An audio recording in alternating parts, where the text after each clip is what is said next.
In this video, we're going to take a look at the equations of circles. And really, this is all that I want you to put in your circle book, is just draw a picture of a circle. I don't care where you put it in the coordinate grid. It doesn't matter. I put mine in the first quadrant. You could put it in the fourth quadrant if you wanted to. It doesn't matter. But this is the equation of a circle. And what I'd like you to remember is everything that you see in green will be in essentially every equation of a circle. It's the blue that's going to change from one equation to the next, and the red. And when you look at this, the blue represents the center of the circle. So H is the x coordinate at the center of your circle, and K is the y value at the center of your circle. And then the R, that's the length of the radius. Now we have our circle book complete. You can put that away or put it off to the side, and then let's take a look at our examples. My first one is I want to write the equation of a circle with the center at 3, -5, and it has a radius of 7. Now what I go back to is what I told you to write down in your circle books is the stuff that's green. Anytime it talks about writing the equation of a circle, I write down what I had as the green, the stuff that never changes from one equation to the next. There you go. Now all I have to do is I have to put in a number here, a number here, and a number here. Now remember, this is the x value at the center, this is the y value at the center, and there's your radius. Well, we have our x and y value, so I just have to put 3 in there. I have to put -5 here, and our radius, it tells us, is 7, so I put my 7 in. And essentially there's the equation. I'd like you to do just a little bit of simplifying on this, and that little bit of simplifying would look like this. You're going to have your x minus 3, nothing changes there. Here, change this to be y plus 5 instead of y minus a -5. It's still squared, and then square your 7, which is going to put us at 49. Wrote the equation of a circle that has a center at 3, -5, and has a radius of 7. Now in the next one, doing the same thing, but now this time the center of the circle is at the origin. Well, think about that. The origin is at 0, 0. Now I know my x and y value at the center of the circle.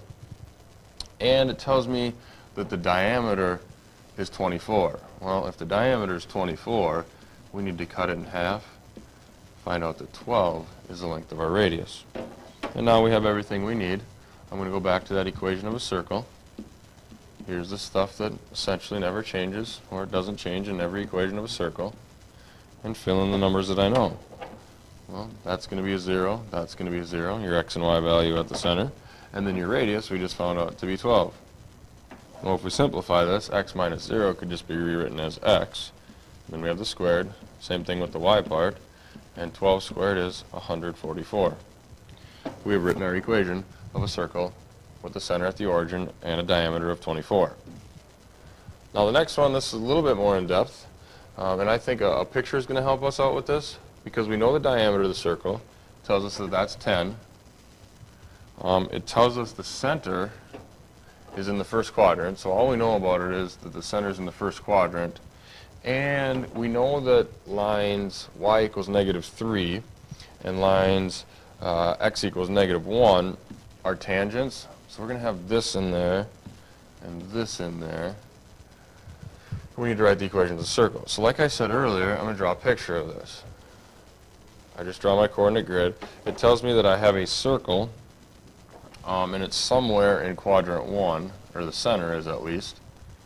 So I'm going to go with my circle here, and I can move this anywhere I want. So I'm just going to put it off to the side for the time being, because I don't know exactly where it is.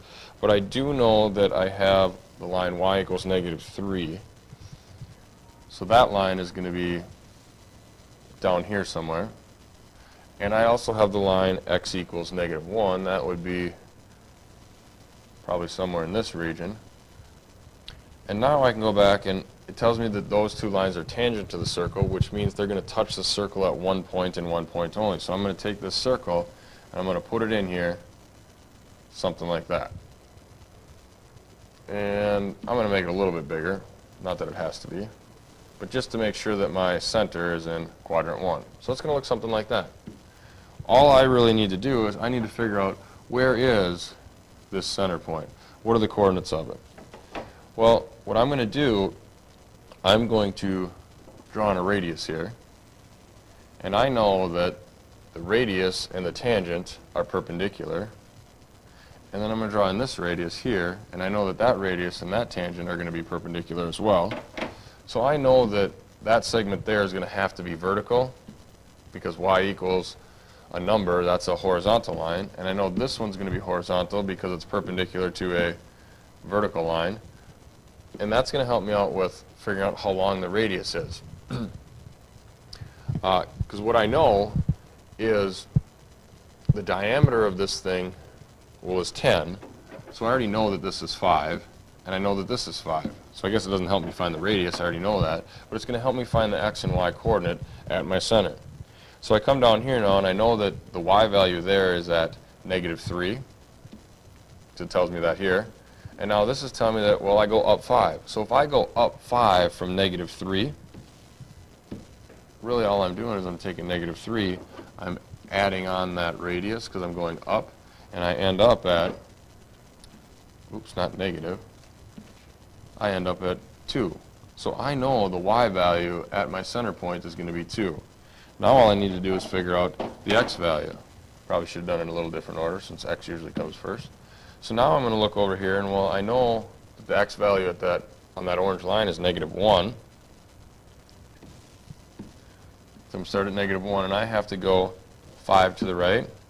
That's going to tell me I need to add on 5. And if I take -1 and add on 5, I end up at 4. So I know that my x value here is going to have to be 4. I just found the coordinates of the center. I know that my radius is 5. I can write the equation of my circle. Again, I go back to writing my equation, leaving out the things that change, and just writing the stuff that doesn't change from one equation to the next of a circle, and now fill in what I know, or what I just found out. I know that the x value at the center is 4, I know the y value at the center is 2, and I know that my radius is 5. Simplify that equation, and we'll have it all done. So this isn't going to change. I'm going to have my x minus 4 squared. I'm going to have my y minus 2, all of that squared, quantity of it, and 5 squared is 25. So what you see in the black here, that's the equation of a circle that has its center in the first quadrant, 4 2's in the first quadrant, and its tangent to both y equals -3 and x equals -1. And this part that said first quadrant, that's important, because really that circle could have been moved here. Now the center's in the second quadrant, could have been down here, third quadrant, or it could have been over here, fourth quadrant. So there would actually be 4 circles that would be tangent to those 2 lines, but only one that's in quadrant 1. Now in this one I want to graph my circle, and if you have graph paper, it's going to make it, maybe call it easier, maybe a little bit less work to do. But I'm going to show you what I want to see, whether you have graph paper or not. The first thing is I'm going to go through and I'm going to write this stuff down like I have when I write an equation,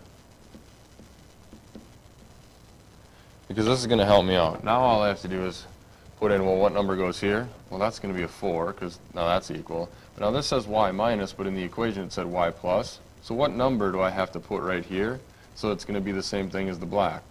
Well, -3.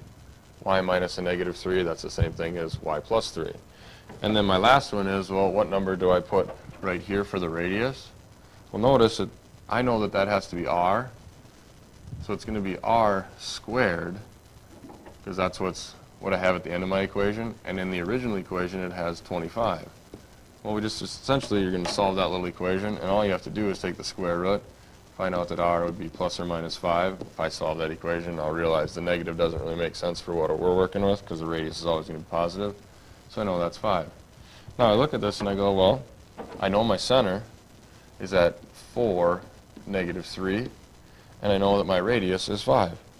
So I'm going to graph the point 4, -3. 1, 2, 3, 4, 1, 2, 3. I know my center's right there. I know the radius is 5. So what I want to see when you graph this, I want to see 4 points.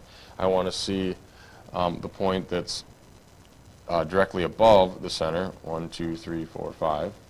I want to see the one that's directly below it, 1, 2, 3, 4, 5. One that's to the left, 1, 2, 3, 4, 5.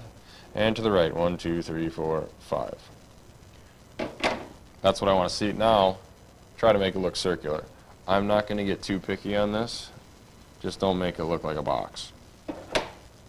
So I've graphed the circle that has that as the equation. And then on my last one, graphing it again.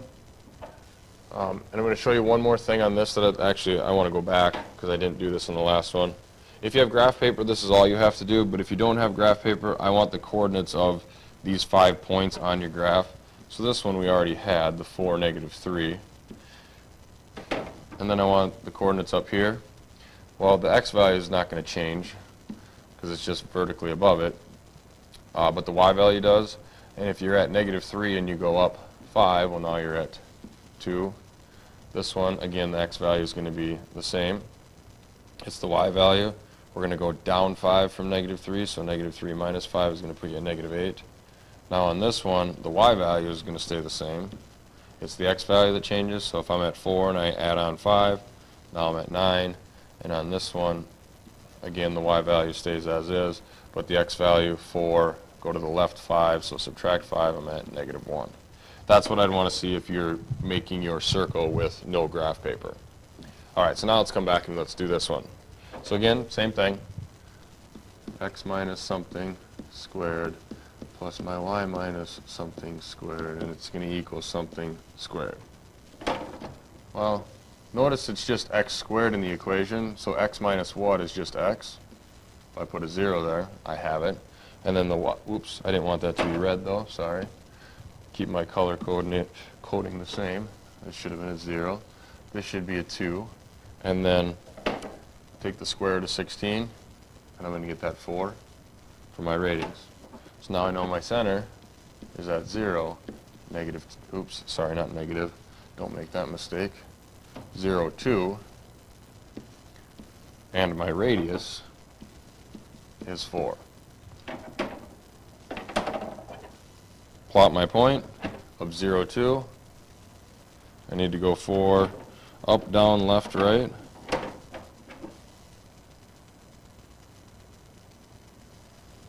Point above, point below, point to the left, and point to the right, and then draw in your circle.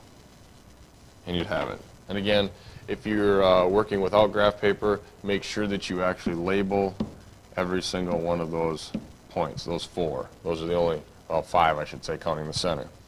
And that's going to conclude my lesson and examples dealing with equations of circles.